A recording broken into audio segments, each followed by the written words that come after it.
There is a massive, hidden world of pasta shapes, and you might be ruining your favorite dinners before you even turn on the stove, simply by choosing the wrong noodle geometry. Every pasta shape is actually an engineered tool designed with specific physics to trap or physically carry a specific type of sauce. By the end, you will map precise noodle geometries to exact sources and uncover the most misunderstood artisanal shape. Capellini belongs to the first of 5 morphological categories. You have longe, long strands, corte, short tubes, ripiene, stuffed pockets, pastina, tiny soup shapes, and stracciati, hand-dragged pieces. Learning these 5 morphological families instantly decodes the logic of any pasta aisle on Earth. Delicate angel hair will physically collapse and turn to mush if you overwhelm it with a heavy meat sauce. The balance of pasta weight to sauce weight creates strict mass-to-sauce ratios.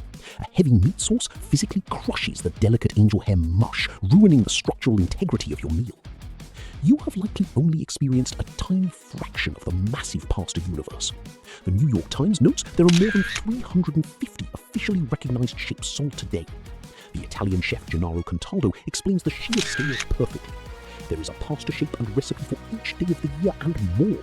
In Italy, there are over 600 different pasta shapes on the market and new inventions every day, so there is always something new to discover and taste. Long strands like spaghetti are not meant for chunky meat. Their tightly packed strings use tiny liquid physics to pull thin oil and tomato sauces upward. This phenomenon, known as capillary action, where liquid naturally moves up narrow spaces, operates exactly like a tightly packed bundle of straws sucking up liquid. Using spaghetti for heavy meat sauce is a mathematical mismatch that leaves all the flavor at the bottom of the bowl. There's a mechanical reason your homemade sauce keeps sliding off your noodles and pooling at the bottom of the bowl, and it starts in the factory.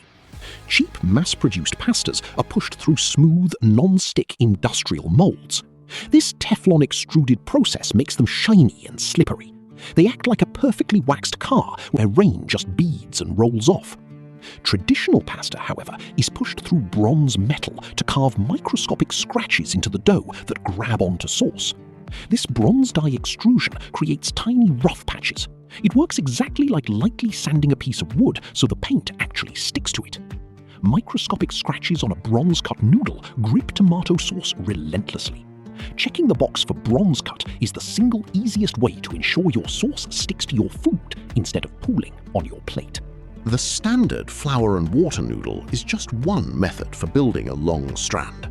In the northern Veneto region, they craft a thick spaghetti-like noodle called Bigoli using a heavy dough of dense whole wheat flour and rich duck eggs. Adding duck fat completely changes the flavor and texture of the dish, proving that the dough itself is just as variable as the shape. The mechanical way a noodle is cut physically alters its texture. Chitarra pasta from the Abruzzo region translates to guitar in Italian. This pasta gets its name because fresh dough is literally pushed through the fine strings of a harp-like tool to cut the strands. Fresh dough pressed through the metal strings of a harp-like wooden box creates a rigid, highly textured bite that standard knives cannot replicate. Flat, wide ribbons like pappardelle act as a broad foundation.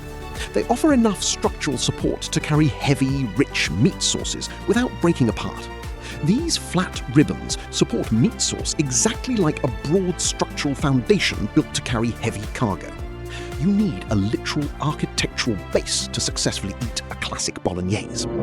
Look closely, because the Italian names printed on the box aren't just fancy words, they're actually a secret architectural code.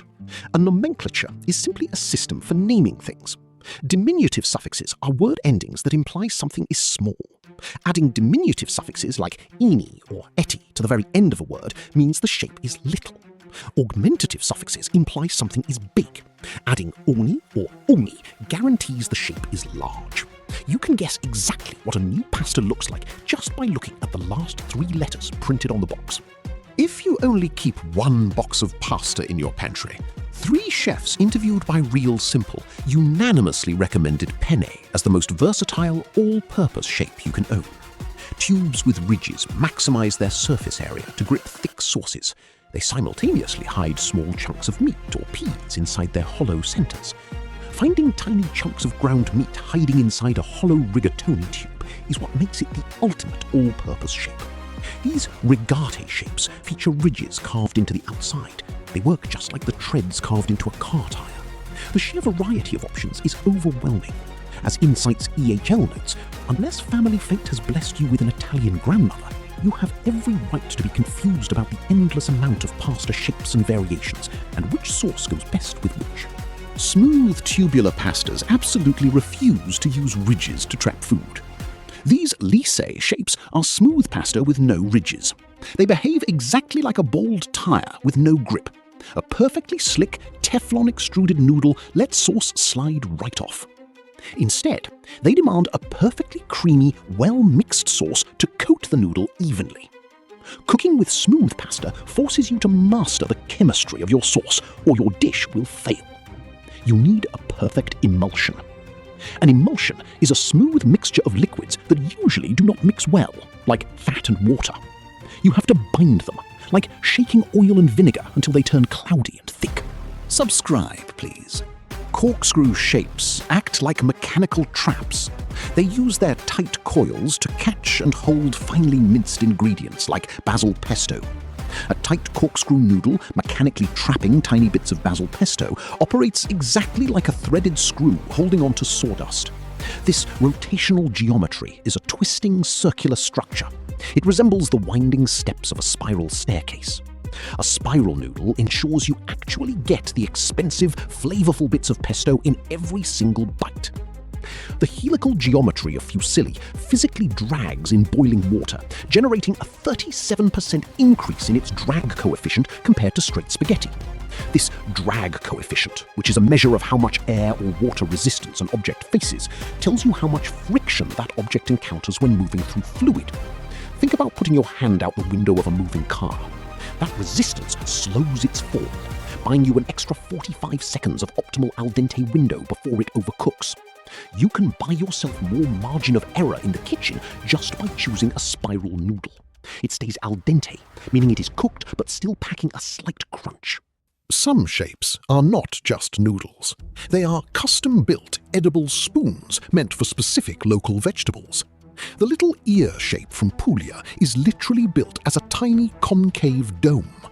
This shape curves inward like a bowl, specifically designed to catch and cradle chunky vegetables. A tiny concave dough dome, acting as an edible scoop for broccoli rabe, upgrades a simple dish into an engineered bite. These orecchiette scoops work exactly like hundreds of tiny edible spoons scattered in your bowl. There is a hidden design trick inside a simple piece of bow tie pasta that guarantees you experience two completely different textures in every single bite. Because bow tie pasta is clamped tightly in the middle, that dense core cooks slower than the flat outer wings. You bite into a dense, undercooked core inside a pinched bow tie pasta, while the wide edges melt perfectly. The bow tie shape is not just for aesthetics, it is a deliberate trick to change how the pasta feels in your mouth as you chew. The names of these shapes carry centuries of dark, highly specific local humour. A short, twisted dough from Emilia-Romagna is called Strozzapreti, which translates to priest strangler. Local legend says greedy clergymen would eat the delicious pasta so fast they choked on it. Scientists have mapped stuffed pasta like an evolutionary family tree. Research published in Springer, studying phylogenetic patterns, built an ancestry DNA chart to trace pasta ripiena. That term covers any pasta that is stuffed with filling, like an edible dumpling or envelope. They discovered that, with the exception of the Sardinian culugiones, all Italian stuffed pastas, whether in the flat ravioli clade or the three-dimensional tortellini clade, trace back to a single shared ancestor in northern Italy. This clade is a group of entities that all share one literal genetic history. Researchers can track it straight back to its birthplace. Because the rich flavour is entirely packed inside, stuffed pasta needs minimal sauce, often just sage butter or simple broth, to prevent overpowering the complex internal filling. Here is the wild part. The rarest pasta on earth, called the Threads of God, is so incredibly complex that only 3 women from a single family in a hillside town in Sardinia still know how to make it. This legendary Sardinian lattice requires perfectly stretching dough by hand into hundreds of microscopic, hair-like threads layered in a complex lattice. You cross them over a wooden frame to dry in the sun, creating a delicate woven sheet. It is a masterpiece of culinary geometry. Click the video on your screen to watch the definitive guide to every cheese explained. Take your new bronze-cut noodles, find the exact melting point of a rich Gouda, and start cooking. Stay curious. If you liked this, every coffee explained, that's the next one.